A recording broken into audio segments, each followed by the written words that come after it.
Brandon Cole wasn't a man who inherited anything. His father spent 32 years fixing boilers for the Philadelphia school district. His mother worked a grocery register until her knees gave out. Brandon paid for college on scholarship and night security shifts, earned his MBA from Wharton on financial aid and stubborn pride, and built Cole Capital Partners from a 2-room office above a dry cleaner on Germantown Avenue with $140,000 in savings and a business plan he rewrote 11 times. Today, that company manages a portfolio north of $60 million. He knows every deal by name, by address, by the face of the person who shook his hand at the closing table. That's who Connor Lawson was talking to when he threw those keys. Brandon met Rachel at a children's hospital fundraiser 9 years ago. She walked up to him at the bar and asked what he thought of the room. "Too many people writing checks to avoid actually caring," he said. She laughed and told him her family was in that room. He told her he knew. He'd read the program. They were married 14 months later, 30 guests, dinner on the beach in Cape May. Rachel's family, the Lawsons of Gladwin, were old Pennsylvania money that had quietly thinned over 3 generations. Her father Gerald ran Lawson Capital Group, a small real estate holding company with 8 properties, 2 strip malls in Delaware County, and an office building in Wilmington that was perpetually 60% occupied. Gerald didn't love Brandon, but he respected him the way you respect something you don't fully understand but can't dismiss. Connor, Rachel's younger brother, was a different story. 22 when they married, freshly graduated from Villanova, on charm and his father's last name. Funny, easy in a room, and soft in the specific way that only reveals itself when something actually hard shows up. 18 months ago, Gerald had a stroke. Not catastrophic, but serious enough that his doctor ordered him to step back. Gerald had no real succession plan because, like most founders, he'd never believed he'd need one. He called Brandon on a Tuesday evening and asked, man to man, if he would step in. Not take over, advise, stabilize, make sure the company didn't fall apart while he recovered. Brandon said yes immediately. What he didn't know was that Connor had also been on the phone with his father that same week with a very different agenda. Connor wanted the director title, Director of Regional Operations, and Gerald gave it to him, believing it would give the employees someone to rally behind. Gerald called Brandon back 2 days later, explained the situation, and asked if Cole Capital would consider a formal equity stake, a real investment, 22% of Lawson Capital Group in exchange for structured capital. Rachel was in the room when the call ended. She looked at Brandon and said he didn't have to do this. He knew, but he also knew it was a real opportunity if someone ran it right. So he hired the best commercial attorney in Philadelphia, drafted loan documents so tight they'd hold underwater, and injected $3.2 million into the Lawson Capital Group at an interest rate 2 full points below market, because it was family. Month 3, the Wilmington building lost 2 more tenants and nobody had made calls to replace them. Connor said he had it handled. Month 6, Brandon learned through a contact that the anchor tenant at the Aston Strip Mall had sent written notice they'd walk if a leaking roof and crumbling parking lot weren't fixed by end of quarter. Connor hadn't told Brandon, hadn't told Gerald, hadn't told anyone. Brandon brought it to a meeting calmly, with contractor quotes already pulled. Connor leaned back, loosened his tie, and said, "I appreciate the concern, but I've got this." He said it like a spell he believed in. He didn't have it. By month 10, the anchor tenant had walked. The Aston Strip Mall was 30% vacant. Wilmington had dropped below 50% occupancy for the first time in its history. Connor had hired 2 friends with no relevant experience, and the company's operating expenses had climbed 15% while revenue fell. Brandon drove to Gerald's house on a Saturday morning and laid everything out at the kitchen table. Gerald studied the numbers and asked carefully what needed to happen. "Connor needs real oversight," Brandon said, "or he needs to step back. The title was a mistake if authority isn't matched with accountability." Gerald nodded and said he'd talk to Connor. What Brandon didn't know was that Connor was standing at the top of the stairs and had heard every word. His phone rang at 7:45 the next morning. Connor's voice was tight, almost shaking. "You went to my father." "Yes," Brandon said.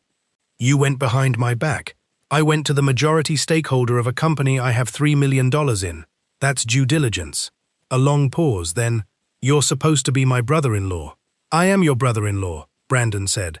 "And I'm also your creditor. Right now, as your creditor, I'm telling you the company is in trouble." "This company was here before you," Connor snapped. "It doesn't need you telling it what to do." "The loan documents disagree," Brandon said. Connor hung up. Brandon wasn't angry sitting with that dead line. He was sad. He'd liked Connor. He'd been rooting for him. But people who've never had to earn anything confuse loyalty with submission. They think because you helped them, you owe them silence. They think because you're family, you'll absorb anything they do. Connor had decided somewhere in 14 months that Brandon was a resource, not a person who'd stepped in when his family needed help. An ATM with a dinner invitation, and the moment Brandon used his actual voice, Connor experienced it as betrayal. It was a Thursday in February, cold and overcast, the kind of Philadelphia winter morning that makes you understand why people leave. Brandon had a meeting at the Meridian Corporate Tower in Center City, one of his own deals, a refinancing on a mixed-use building. He'd parked in his reserved space. He leases the entire 4th floor of that building. His name is on the brass plate near the elevator. He walked into the lobby at 8:50. Connor was already there, which made no sense. Lawson Capital's offices are 30 minutes away in Conshohocken. Brandon found out later Connor had seen the meeting on a shared family calendar and driven downtown deliberately, with a property attorney named Sloan standing at his side. His Bentley Flying Spur was parked in Brandon's reserved space. Connor smiled the old, easy smile when he saw Brandon, then turned away and tossed his keys over his shoulder without looking. "Park my car, valet." The keys hit the marble floor with a sharp crystal clink that echoed up to the 50-foot ceiling. About 20 people in that lobby heard every word. Brandon didn't move. Connor turned around fully. "Pick them up," he said. "I don't have time for this." Then he added, almost casually, that the building lease situation was something he'd been meaning to discuss, that Brandon might find his position here less secure than he thought. That's when Brandon understood. This wasn't an accident. It was a performance. Connor had an attorney with him who specialized in commercial property disputes. He thought he'd found a leverage point somewhere in the documents and had come here to make his play in public, to make Brandon feel small in a lobby Brandon had personally financed. Connor thought he controlled this scene. Brandon pulled out his phone and made one call. "Ray," he said when it connected. "We're ready. Come to the front of the building."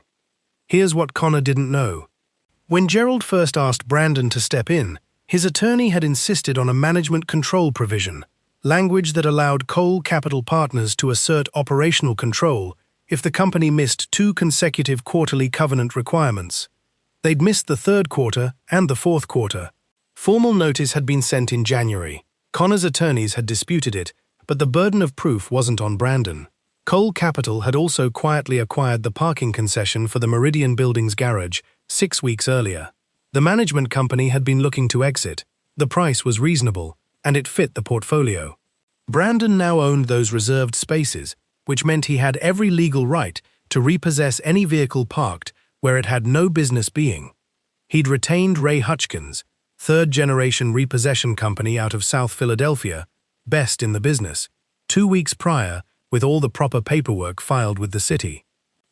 Ray came through the lobby doors at 8:57 in a plain professional jacket, calm as Sunday morning. "Mr. Cole," he said, "we're set up outside. Which vehicles are we starting with today?" Brandon pointed at the keys still spinning on the floor. "The Bentley," he said. "It's parked in my spot." "Start with that one." The lobby went completely still. Connor's face cycled through 5 expressions in 2 seconds. Disbelief, anger, embarrassment, rage, and then underneath all of it, something Brandon had never seen there before. Fear. "You can't do that," Connor said. "The Bentley is registered to Lawson Capital Group," Brandon replied calmly. "That's a company vehicle on a company loan. The company is in default." He looked at Sloan. "Your client can call whoever he needs to call." She was already on her phone. Connor stepped forward. "You planned this." "I prepared for it," Brandon said. "That's different. Ray, go ahead." The next 48 hours were the most concentrated legal activity Brandon had ever experienced. Connor retained 3 attorneys before noon. Sloan filed an emergency injunction to halt the repossession. Both vehicles were already at a secure impound facility in southwest Philadelphia by the time the motion was filed. The injunction was denied. The paperwork was airtight. Connor called Rachel twice. She let it go to voicemail, then called Brandon and asked him to tell her everything. Things he'd softened before, things he'd handled quietly to keep her out of the middle. When he finished, the line was silent for a long time. He said that in the lobby. Another silence. Is Dad going to be okay? The company was going to collapse in another 6 months, the way Connor was running it. Brandon told her. "We're actually saving it." "Then save it," she said. No hesitation. No hedging. Just save it. He realized she'd been watching this longer than he'd known, maybe since the beginning. Brandon drove to Gladwin Friday morning and sat across from Gerald in his study, with a folder, and told him everything the same way. Clean, unsparing. Covenant notices, legal responses, repossession orders, and a restructuring proposal that would protect the company, the properties, the employees, and Gerald's equity, but remove Connor from operational authority. Gerald listened without interrupting. When it was over, he asked one question. "Did he really call you a valet?" "He did," Brandon said. Gerald was quiet for a full minute, looking out at the February cold pressing against the glass. "I gave that boy everything," he said finally, more to himself than to anyone. Everything he didn't earn and couldn't have built. Then he picked up the restructuring proposal. "What do you need from me?" "Your signature," Brandon said. Gerald signed it at the kitchen table while the housekeeper made coffee. The restructuring was surgical. Connor was removed as director and offered a non-operational advisory role. No company vehicles, no expense account, no authority over hiring or capital. He refused it and told his father in a call, Brandon wasn't on, that he was being pushed out by a man who married into the family for the money. Gerald's response, which he shared over Sunday lunch, was exactly 4 words. He built his own. Connor challenged the repossession legally. The case was dropped within 2 weeks. The challenge to the management control provisions took longer, but ended the same way. What hurt Connor most, though, was the employees. 9 people on staff, some there for years before Connor arrived. 6 of them reached out to Brandon directly to express support. Not because he'd lobbied them, but because they'd watched for 14 months and knew what had actually been happening. An operations manager named Denise, 12 years at the company, called on a Wednesday afternoon and said she didn't usually do this, but she wanted him to know most of them had been waiting for someone to actually look at the numbers. "How long?" Brandon asked. "About 13 months, she said. Denise was promoted to Director of Operations, a title she'd been doing the work for without the recognition longer than anyone should have had to wait. 3 months after the restructuring, the Aston Strip Mall signed a new anchor tenant, a regional grocery chain. The Wilmington building climbed back above 60% occupancy for the first time in 2 years. At the lease signing, Gerald shook Brandon's hand and held it an extra second with something in his face Brandon recognized immediately. His own father used to look at him the same way.